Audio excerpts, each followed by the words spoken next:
नमस्कार, India daily live देख रहे हैं आप और मैं हूं आपके साथ Shivam Dubey. India daily live के बेहद खास प्रोग्राम मामला गड़बड़ है में आपका स्वागत है। मामला गड़बड़ में सवाल जितने सीधे होते हैं, कई बार जवाब उसका उल्टा होता है, मतलब उतना ही टेढ़ा होता है।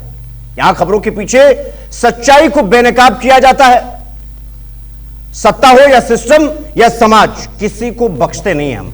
अगर गलत है तो गलत, हर मुद्दे की पड़ताल करते हैं, हर दावे का हिसाब किताब, क्योंकि जब कुछ ही नहीं लगता तो समझ लीजिए मामला गड़बड़ है। और मामला गड़बड़ है में आज हम देश की राजधानी की बात करने जा रहे हैं। ये तस्वीरें देखिए, ये तस्वीरें कहीं और की नहीं, ये देश की राजधानी दिल्ली की है। देश की राजधानी जहां कानून की किताबें मोटी हैं और नियमों के बोर्ड भी बड़े बड़े आपको दिखाई देंगे।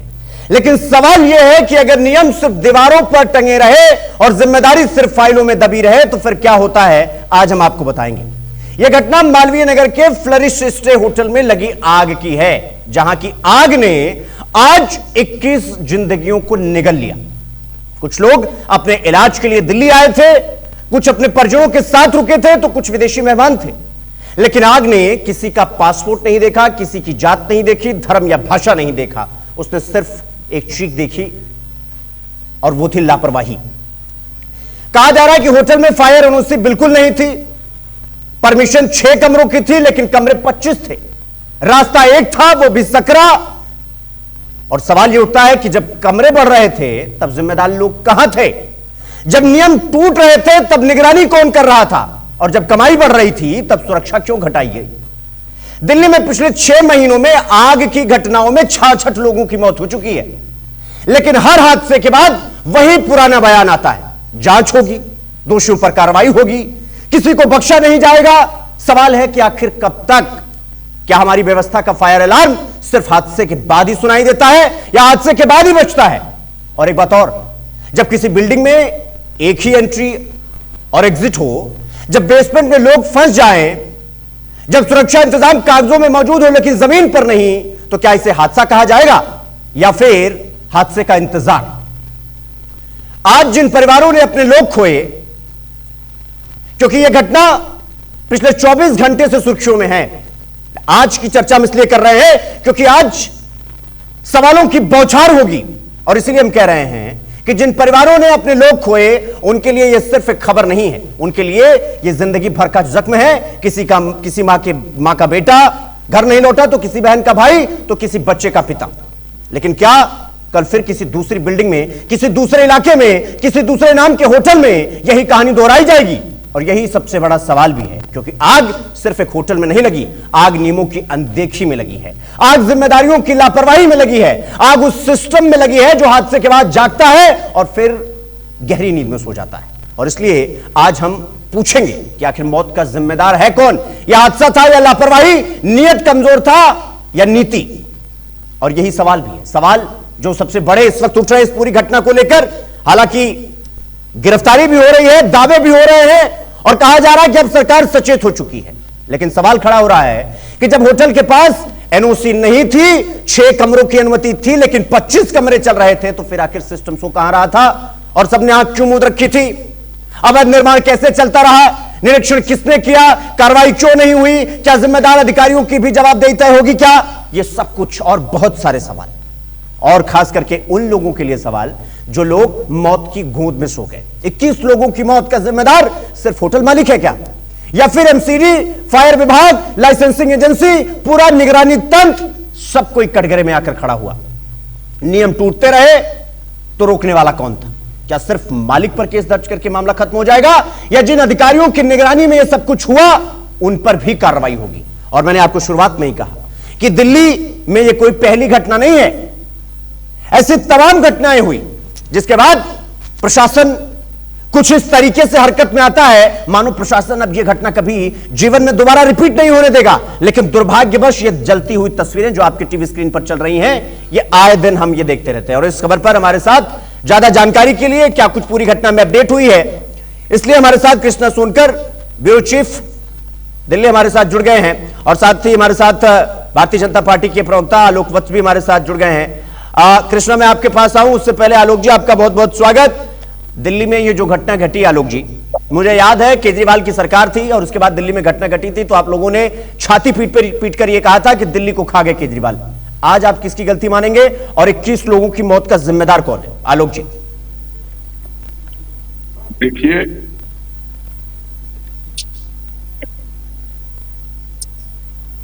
जिसकी बंदरी वही नचाए। शिवम जी,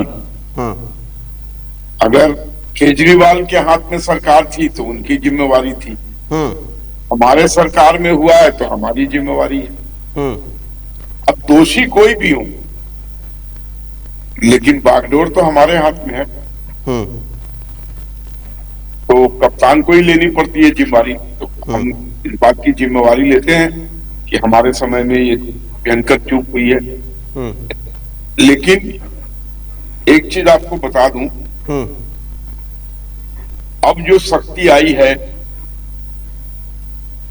और जो सीलिंग हो रही है, अगर सही माने में इस चीजों को फॉलो किया जाए, 80% से ऊपर बिल्डिंगें सील हो जाएंगी। जिन्होंने या तो फायर नॉर्म या एग्जिट एंट्री या एमसीडी के रूल रेगुलेशन या इलेक्ट्रिसिटी।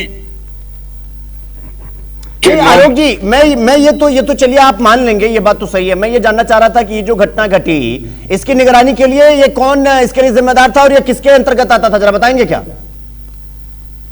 देखिए, स्वाभाविक है, हाँ, एमसीडी के अंतर्गत, हाँ, फायर वालों के अंतर्गत, हाँ, इलेक्ट्रिसिटी वालों के अंतर्गत, हाँ, ये सारे डिपार्टमेंट के एनओसी मिलने के बाद ही कोई इस तरीके की गतिविधियां कर सकता है। लेकिन मुझे तो पता चला है कि उसके पास बहुत सा था ही नहीं कागज। और वो अच्छा, पुलिस उस एरिया का, तो बहुत से, यह एक मिनट सुनो, बहुत से डिपार्टमेंट जो है उन्होंने पैसे वैसे लेकर इसको बोला चलाए चलो, जब तक हम हैं कुछ नहीं होगा।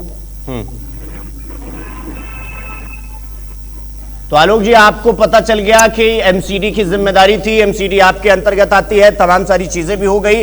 अब आपको मतलब कोई दूसरा आपको मिल नहीं रहा ठीकरा फोड़ने के लिए, तो आप तो मान रहे हो कि चलो हो गया, लेकिन फिर अगर आपको ये सारी चीजें पता है तो एमसीडी क्या कर रही थी? घुइयां छिल रही थी। आलोक जी, कैसे बताइएगा दिल्ली की जनता को, या 21 परिवार जिनकी मौत हो गई, कैसे बताइएगा उनको? ये सब बता पाइएगा आलोक जी? ईमानदारी से बताइएगा। नहीं बता पाएंगे। तो नहीं बता पाएंगे ना। अब आप सोच के देखिए ना कि 21 परिवारों, अगर आपने तस्वीरें देखी होंगी आलोक जी, तो आपको ये बहुत अच्छे से पता होगा कि 4-4, 5-5 मंजिला से लोग कूदने पर मजबूर हैं। और आपकी एमसीडी जिसको सब कुछ पता है, वो ये कैसे ना मान लिया जाए कि वो जानबूझकर आंख बंद करके बैठी हुई थी?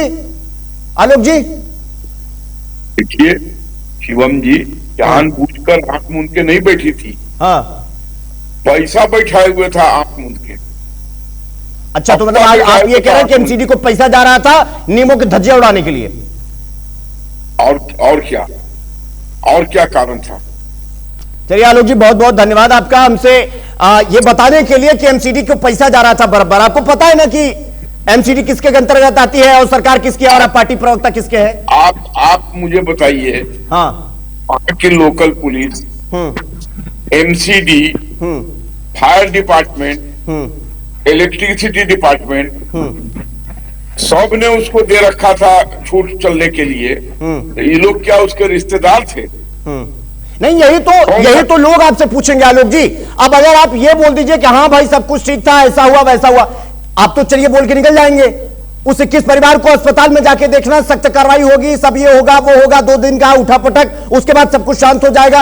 आलोक जी, आपको लगता है ये न्याय संगत है और ये 21 परिवारों के लिए न्याय है, और जो लोग अभी अस्पताल में जिंदगी और मौत के बीच जूझ रहे हैं उनके लिए न्याय है ये? आलोक जी, ईमानदारी से बताइएगा। ये होलोकॉस्ट है। आलोक जी, पता क्या, कृष्णा सुनकर हमारे सहयोगी जुड़े हैं, एक बार आपको एग्जैक्ट जानकारी, वहां तस्वीरें कैसी थी, हालात कैसे थे, एक बार आप सुनिएगा। हालांकि आप देखे होंगे, लेकिन जो आप नहीं जानते होंगे वो भी आपको बताता हूं। कृष्णा हमारे साथ जुड़े हुए। कृष्णा, हम जिसमें हम आ रहा हूं आलोक जी, सुनिए ना, आलोक जी सुन तो लीजिए, आलोक जी सुन तो लीजिए। देख रहे हैं।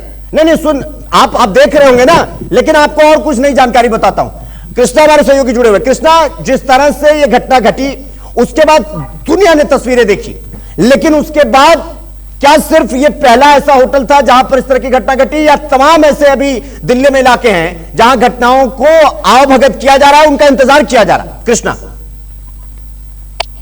जी बिल्कुल शिव, मैं आपको बता दूं कि ये पहला होटल नहीं है। इससे पहले कई सारे ऐसे होटल्स हैं जहां पर जो है वारदात हो चुकी है। इससे पहले भी आपने देखा किस तरह से जो पालम का एरिया है वहां पर भी ऐसी वारदात हो चुकी है। और आपको बता दूं, अभी जानकारी दे दूं कि जो मालवीय नगर का एक बड़ा हादसा हुआ उस पर जो है साकेत कोर्ट में अभी पेशी की गई है। जो होटल मालिक है, रेस्टोरेंट के मालिक है लवतेज बजाज की, अभी पेशी की गई है साकेत कोर्ट में। और जो कोर्ट है उसमें डिमांड की गई थी कि 4 दिन की जो पुलिस कस्टडी ली जाए, तो वही जो कोर्ट है, कोर्ट ने भी 4 दिन की पुलिस कस्टडी दे दी गई है।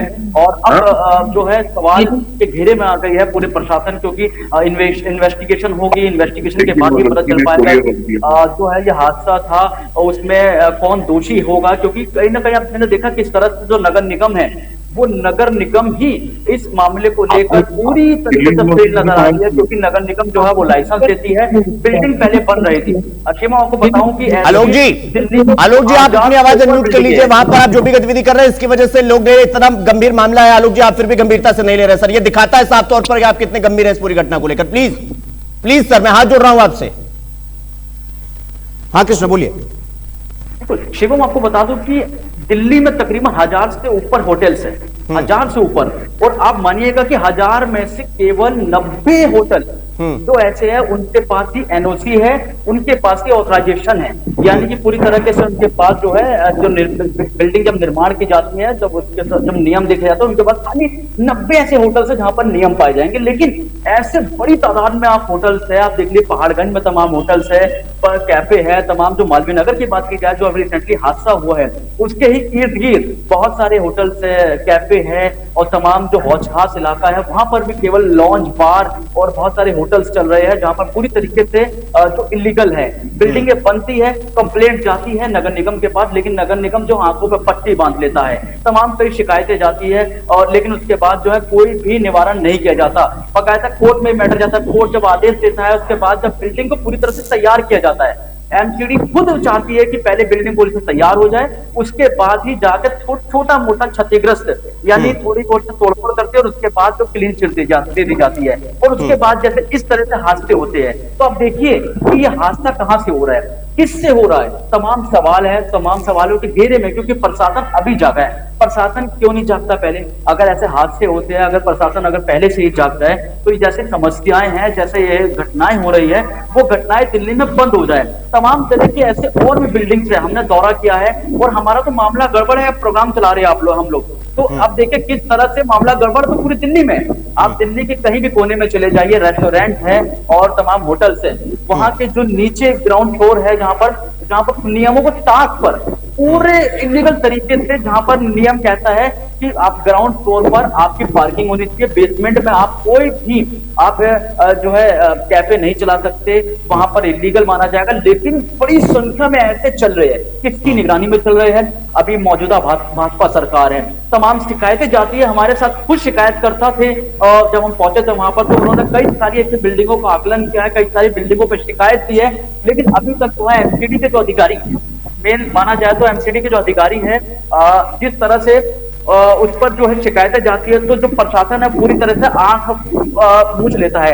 आपको बता दूं कि लगातार जो है डीसी, जो तमाम जो डीसीज है, आईएएस ऑफिसर्स है, उनकी पोस्टिंग की गई है, अभी हाल ही में ट्रांसफर किए गए। और कृष्णा, ये इस पूरे मामले का वो है ना, ये लवकेश बजाज, इसको कोर्ट में पेश किया गया, इसकी तरफ से क्या दलील दी गई कोर्ट में, इसका क्या कहना था? और क्या एमसीडी अधिकारियों को भी तलब किया गया, उनके खिलाफ भी कुछ एक्शन लेने की तैयारी की जा रही है या अभी तक लिया गया है? ऐसी कोई जानकारी, कोई अपडेट अभी आपके पास?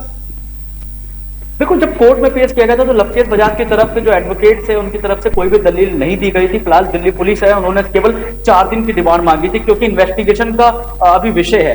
पहले जांच की जाएगी, जांच में ही पता लगाया जाएगा कि आखिर जो है समस्या कहां पर आ रही है। जांच में कई सारे सवाल होंगे। सवाल यह भी हो सकता है कि लवकेश बजाज ने जब बिल्डिंग बनाई तो उसमें एनओसी क्यों नहीं ली गई? उस वक्त जो एमसीडी के अधिकारी थे वो कौन थे जब बिल्डिंग बन रही थी? छह कमरे के सेट बनाए जा रहे थे, उस पर ही केवल अलाउ था 6 कमरे बनाए जाएंगे, लेकिन 25 कमरे कैसे बने? उस दौरान कौन जेई था, कौन असिस्टेंट कमिश्नर, कौन उस टाइम डिप्टी कमिश्नर था, उसको लेकर भी जो है सवाल जो बहुत बड़ा मंडरा रहा है। तमाम चीजों को लेकर देखा जाएगा, क्योंकि उसके आसपास की भी बिल्डिंग है, उसके आसपास की बिल्डिंग भी ऐसी बनी हुई है, छोटी छोटी जगहें हैं, गलियां हैं, जहां पर जो निकलना भी बेहद मुश्किल है। एक लोग, 2 लोग भी नहीं निकल सकते, आप मानिएगा। जिस तरह से हमने वहां पर मौके पर देखा जाकर, तो वहां देखा कि आप अगर भागेंगे तो एक ही डोर है, एक ही ओपन डोर है, एक ही एग्जिट है। आप सोचिए कि किस तरह से अगर हादसा होता है तो कैसे निकल पाएंगे? अगर फायर ब्रिगेड भी आती है तो उन गलियों में कैसे घुस पाएगी? किस तरह से घुसने में टाइम लग जाएगा? तो तकरीबन आप सोचिए कि हादसा बड़ा हो सकता है। कृष्णा, मुझे तो याद आता है ना, वो पुराने पिक्चरों में नहीं होता था कि आप आए हो तो अपनी मर्जी से जाओगे, हमारी मर्जी से। मतलब क्या होटल माफिया इसी तरीके से चला रहे हैं क्या सब कुछ? कि आप एक बार आ जाओ, बच गए तो बढ़िया है, नहीं बचे तो फिर ये तस्वीर तो आ ही रही है। क्या इसी तरीके से चल रहा है क्या सब कुछ, मनमानी तरीके से? बिल्कुल। अभी देखो, मैं आपको एक वाकया बताता हूँ। अभी 2 साल हो चुके हैं, दिल्ली के मुखर्जी नगर, जहाँ पर पढ़ाई कोचिंग की जाती है, बहुत बड़े स्तर पर जो छात्र है वहां पर कोचिंग करते हैं, वहां पर आग लगी थी। आग मिलने पर लोग बड़ी संख्या में कूदे थे, छात्र थे, लेकिन वहां भी हादसा हुआ। अब सोचिए आप, ऐसे कोचिंग, मैं रेस्टोरेंट की बात नहीं कर रहा, अभी मैं कोचिंग की बात कर रहा हूँ। कोचिंग भी ऐसे है जहां पर ग्राउंड फ्लोर पर, जहां बेसमेंट है, वहां पर इलीगल तरीके से बिना एनओसी के वहां पर रनिंग किए जा रहे हैं। वहां पर कोई भी फायर की एनओसी नहीं है। वहां पर बिल्डिंग जो थी परमिशन थी 2 मंजिलों की, लेकिन अभी भी आप जाकर देखेंगे 4-4, 5-5 मंजिलें बनी जा रही है। तमाम चीजें हैं जो कि एमसीडी पूरी तरीके से, दोषी जो है वो एमसीडी है, नगर निगम है। नगर निगमों के पास जब शिकायतें जाती है, बहुत सारे एक्ट पर पोस्ट भी किए जाते हैं, नगर निगम कार्रवाई क्यों नहीं कर रहा? अगर बिल्डिंग ये बन रही है, अनऑथराइज्ड बिल्डिंग बन रही है, इस पे एनओसी भी नहीं है, तो कार्रवाई क्यों नहीं की जाती? क्योंकि सरकार अभी बीते 15 महीने हुए सरकार को आए हुए, सरकार ने भी आदेश दिया है, अब सरकार जाग चुकी है। फिलहाल सरकार को पहले जागना था, लेकिन उसके बाद आप जानते हैं जब हादसा होता है कि तमाम सरकारें, तमाम निगम के जो अधिकारी है वो जाग जाते हैं। अब आदेश आया है सरकार का कि कल से जो है मेगा सीलिंग डील होने वाली है, यानी कि सील चलेगी, अब वो तोड़फोड़ होगी, यानी कि जो भी जिन पे इलीगल जो बिल्डिंग बनी है, होटल्स बने हैं, उस पर बड़ी कार्रवाई होगी। कल से तोड़फोड़ स्टार्ट होगी और कईयों के लाइसेंस रद्द होंगे और सीलिंग प्रोसेस स्टार्ट होगा। तो सरकार अभी जाके, आप सोचिए कि 21 की मौत हो गई, कितना बड़ा हादसा है, उसमें अंतर्राष्ट्रीय न्यूज बनती है ये, क्योंकि अंतर्राष्ट्रीय स्तर पर 6 लोगों को, विदेशी नागरिक की भी मौत हो चुकी है। बिल्कुल कृष्णा, बिल्कुल। अगर ऐसे मौत होगी तो आखिर उनका जिम्मेदार कौन होगा? भारत, जो भारत है उसमें बड़े सवाल खड़े होते हैं। राजधानी में ऐसा हो जाना, आप सोचिए कि अगर राजधानी में ऐसा हो रहा है तो जो विदेशी नागरिक की मौत हुई है वो अपने जो देश है वहां पर क्या बताएंगे कि यहाँ पर ऐसे छोटी छोटी तंग गलियां होती है, वो अपने परिजनों का इलाज कराने जाते हैं और वहां पर कोई एनओसी अब निकल के नहीं आई है, ताकि तो खबर आएगी, वहां पर खबर फैलेगी कि एनओसी नहीं होती, सब चीजें इलीगल बनाई जाती है, तो भारत का आप सोचिए किस तरह से छवि पर असर पड़ेगा। तो कहीं ना कहीं बहुत बड़ा सवाल है ये नेशनल मुद्दा बन गया है। ठीक है कृष्णा, मैं आपके पास आ रहा हूं। आलोक जी है क्या? आलोक जी सुन पा रहे हैं आप मुझे? हाँ, सुन पा रहा हूं। आलोक जी, मतलब ये तो पहले दूसरे की सरकार होती थी तो समझ में आता था कि चलो भाई बीजेपी सवाल उठा रही है क्योंकि बीजेपी केंद्र में है, तो भाई अगर इनका राज्य भी हो जाएगा तो ये तो बड़ा संभाल लेंगे। ये तस्वीर देखकर तो सवाल ये उठ रहा है कि भाई दिल्ली में पहली बार थोड़ी हुआ ये हादसा, बार बार ये हादसा हो रहा है, हर बार सिस्टम पे सवाल उठ जाता है। फिर सवाल यह भी उठ जाता है ना कि अगला नंबर किसका है, कौन से होटल का है, कौन से इलाके का है, कौन से अधिकारी को तलब किया जाएगा, कौन से मालिक को गिरफ्तार कर दिया जाएगा, क्योंकि सिस्टम उसी में घोल मिलकर कर रह जाता है। अभी आप खुद कह रहे हो आलोक जी कि सबको पता था, सबको कटमनी जा रहा था, आप खुद ये बात मान रहे हो, तो आप बताओ ना फिर कैसे आपके ऊपर सवाल ना उठाए, कैसी आपकी नीति और नियत पे सवाल ना उठे, और कैसे हम आपसे ये ना पूछे और फिर कैसे आपको जनता माफ कर दे, जरा बताइए आप। देखिए, मैं कहाँ कह रहा हूँ कि जनता हम पर सवाल न उठाए, कहाँ कह रहा हूँ कि हम पर उंगली न उठाए, तब मैंने कहा। और आप खुद बोलिए, आप एक वरिष्ठ पत्रकार हैं, ये सारे डिपार्टमेंट क्या वो लवकेश के रिश्तेदार थे जो उसको छूट दिए हुए थे? इतनी समझ तो आपको भी होगी कि क्या कंसिडरेशन हो सकता है छूट देने का। नहीं आलोक जी, मुझे मत समझाइए, मुझे तो समझ में आ रहा है। जब आप दिल्ली की सड़कों पे उतरेंगे, वहां जब आपसे सवाल होगा तब आप क्या जवाब देंगे, ये आपने कभी सोचा है? हम तो दे लेंगे आलोक जी, और हम आपसे वादा भी करते हैं, हम एक एक करके होटलों को चेक करना शुरू करेंगे आलोक जी, आप देखते रहिएगा बस। अच्छी बात है, अगर एक एक करके होटलों को देखना चालू कीजिएगा तो 80% होटल जो इन सब इलाकों में चल रही है वो सब बंद हो जाएगी। तो आलोक जी, हम तो अपना काम करने का दावा कर रहे हैं ना, आप भी हमसे वादा करिए कि ये घटना दोबारा नहीं होगी, और आपकी सरकार में तो बिल्कुल ही नहीं होगी, या दिल्ली में होगी नहीं, क्योंकि अभी कृष्णा ने कहा ना कि ये मामला छोटा नहीं है। 6 विदेशी नागरिकों के मारे जाने का मतलब आप समझ रहे हैं? 6 विदेशी नागरिक है या 18 विदेशी नागरिक है? हाँ। और फिगर 30 का है या 21 का है जो अल्टीमेट डेथ हुई है? मैं ये जानना चाह रहा हूं आलोक जी, मैं कह रहा हूं एक की डेथ हुई, मैं कह रहा हूं छोड़ दो 21, 20, 22, 25, 50, मैं कह रहा हूं अगर एक की भी हुई तो सवाल आपसे पूछा जाएगा। आलोक जी, मुझे याद है केजरीवाल की सरकार थी, यही घटना था, और यहीं बैठकर हमने सवाल पूछा था तो आप लोगों ने बौछार लगा दी थी, प्रेस कॉन्फ्रेंसेस करनी शुरू कर दिए थे आपके नेता। आज आपके मुंह से सुई पकड़ सन्नाटा हो गया, बोली नहीं निकल रहा आपके मुंह से।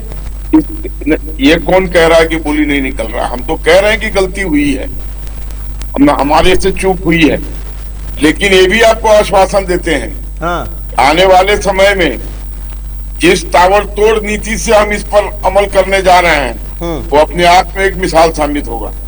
अच्छा, अभी के लिए तो हम अपनी गलती मानने को तैयार हैं कि हम उस तरीके का सख्तीकरण नहीं ला सके जिसके कारण ये लोग फल फूल रहे थे, लेकिन अब नहीं बख्शेंगे।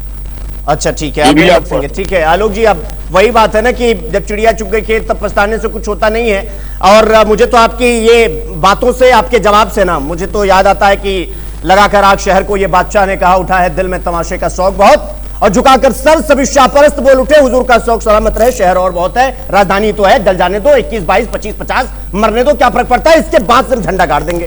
कृष्णा, ये आ रहा हूं आलोक जी, आ रहा हूं, 1 मिनट रुकिए ना, आ रहा हूं। कृष्णा, जिस तरह से ये सब कुछ चल रहा है, एमसीडी को सब पता है, हमारे आलोक जी को सब कुछ पता है, सब कुछ पता होने के बावजूद अगर एनओसी नहीं है, परमिशन 6 की है, चल रहा है 24, 4-4 गुना, 5-5 गुना चल रहा है सब कुछ, तो ये क्यों ना मान लिया जाए कि भाई भ्रष्ट है पूरी दिल्ली सरकार इस वक्त, भ्रष्टता की संदेह में, शक के घेरे में आकर खड़ी है। सवाल यह है कि पैसा जा रहा है, पैसा जा रहा है तो मुंह बंद है अपने आप, ये क्यों ना कहा जाए? कृष्णा, बिल्कुल, आज हम मालवीय नगर गए थे, कल ही हादसा हुआ था, और जब मालवीय नगर पहुंचे तो आप देखिए शिवम किस तरह से काफी दूर पहले ही, जिस होटल में ये इंसिडेंट हुआ था उससे काफी दूर पहले ही वो बैरिकेड कर दिया गया। बैरिकेड इसलिए कर दिया गया ताकि उस होटल तक ना पहुंच पाए, आसपास के होटल जो लीगल है उस पर मीडिया दिखा ना सके। आप सोचिए कितनी बड़ी दुर्गति है ये कि हम होटल ना दिखा सके, तो इलीगल होटल चल रहे हैं। मैं मानता हूं आप बैरिकेड करिए, ये नियम बनता है कि आप बैरिकेड करिए, लेकिन बैरिकेड होटल के थोड़ी दूर पर कर सकते हैं आप, थोड़ी दूर पर, लेकिन वो बैरिकेड क्यों नहीं किया जा रहा? आप सोचिए, सबसे बड़ा सवाल यही है। तो